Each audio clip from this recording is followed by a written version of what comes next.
Government hospital సమస్యలపైన medical superintendent గారు RMO గారితో మాట్లాడి ఉన్న సమస్యలన్నీ చాలా క్లియర్ కట్గా మాట్లాడుతూ ప్రతి ఓపీడీలో డాక్టర్స్ ప్రజెన్స్ చెక్ చేస్తూ నర్సెస్ని కూడా చూస్తూ ఇదే కాకుండా డయాలసిస్ పేషెంట్స్ చాలా ఎక్కువ మంది ఉన్నారు. డయాలసిస్ పేషెంట్స్ ఎక్కువ ఉంటే ఇంకా వాళ్ళ కోసం ఇంకా సపరేట్ ఒక ఏరియా కూడా కేటాయిస్తాము. ఇది అపోలో హాస్పిటల్లో తీసుకున్న డయాలసిస్ ఏరియా, డయాలసిస్ మొత్తం అది యూనిట్ అంతా. సో దానికి గాను ఇప్పుడు ఏం చేస్తామంటే వాళ్ళతో మాట్లాడి వాళ్ళు కట్టిస్తారా బిల్డింగ్ లేదు మనం కట్టాలా ఆలోచన చేస్తున్నాము. Same time security supervisors security వాళ్ళది సమస్య ఉన్నది. కొంచెం ఏదో డబ్బులు ఎవరో కలెక్ట్ చేస్తున్నారని ఇన్ఫర్మేషన్. దయచేసి పేషెంట్లు ఎవరైనా కానీ దయచేసి డబ్బులు ఎవరికి ఇవ్వకూడదు. మీరు అలవాటు చేస్తే ఏదో మీ అవసరాల కోసం ఉన్న రేపు వచ్చే పేషెంట్ కష్టమవుతుంది, పేదోళ్ళు కష్టమవుతుంది. దయచేసి ఎవరు కూడా డబ్బులు ఇచ్చి హాస్పిటల్ వాతావరణాన్ని చెడచెత్తండి. మీరు దయచేసి ఏమన్నా ఉంటే ఇక్కడ హాస్పిటల్ లోపల ఏదైనా ఇష్యూస్ కేర్ తీసుకుని ఆర్ఎంఓ గారు ఉన్నారు, రౌండ్ ద క్లాక్ అవైలబుల్ ఉన్నారు, మెడికల్ సూపరింటెండెంట్ గారు ఉన్నారు, అవైలబుల్ ఉన్నారు. ఇవన్నీ సిస్టమ్ ఆర్గనైజ్ చేస్తారు. నర్సింగ్ సూపరింటెండెంట్ ఉన్నారు. ఇవన్నీ సిస్టమేటిక్గా ఉంటాయి. ఇది గవర్నమెంట్ హాస్పిటల్, ప్రజా హాస్పిటల్.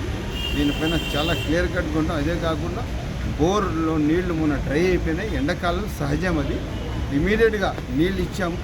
మున్సిపాలిటీ నుంచి మున్సిపల్ కమిషనర్ గారు ఇమీడియట్గా వాటర్ నీళ్ళు పంపించారు. శంషీర్ కోఆర్డినేట్ చేశారు. మళ్ళీ ఇమీడియట్గా ఒక బోట్ రిలీజ్ చేసినాం. 1000 అడుగులు వేస్తే కూడా బోట్ నీళ్లు పడలేదు, పర్వాలేదు. ఇంకా 2 బోర్లైనా వేసి మనం గవర్నమెంట్ హాస్పిటల్ నీళ్ళు ఇస్తాం. ఇట్స్ కమిట్మెంట్ ప్రోగ్రామ్, ఎక్కడ దీంట్లో డిబేట్ అయ్యేది లేదు.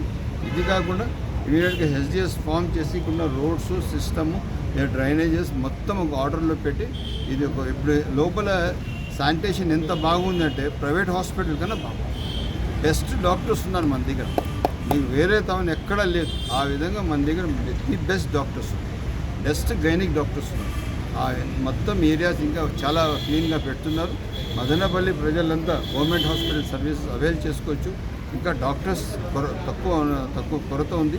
నేను తప్పకుండా మెడికల్ సూపరింటెండెంట్ గారికి మంత్రి గారి దృష్టి తీసుకువెళ్ళి డాక్టర్స్ కూడా తీసుకుని వచ్చి ఒక మంచి అడ్మినిస్ట్రేషన్ చేయడానికి అందరూ సహకరిస్తారు. ఇది ఒకటే. ఇప్పుడు ఇది గవర్నమెంట్ హాస్పిటల్ మన అందరి బాధ్యత. ఏదో డాక్టర్సే బాధ్యత, మనం వాళ్ళ మీద ఏదో ఎత్తి ముందు వాళ్ళ మీద వేసి మీరు చేయలేచ్చు అట్లాంటి నా చేత అయితే నేను ఒక 1000 రూపాయలు అక్కడ ఏదైనా క్లీనింగ్కో లేదంటే ఒక శానిటేషన్కో సిస్టమ్కో ఖర్చు పెట్టి హాస్పిటల్ క్లీన్ పెట్టుకోవాలి.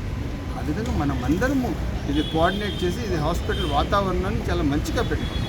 That is called the administration. అందుకోసం మనం ఒకరి మీద నిందలేసేసి డాక్టర్ల మీద లేదా ఇది అట్లా మాట్లాడుకోకూడదు. మనం ఒక మంచి సిటిజన్గా ఉండాలా, బాధ్యత కలిగిన సిటిజన్గా ఉండాలా. దయచేసి అందరూ సహకరించాలని చెప్పి సవరించాలి.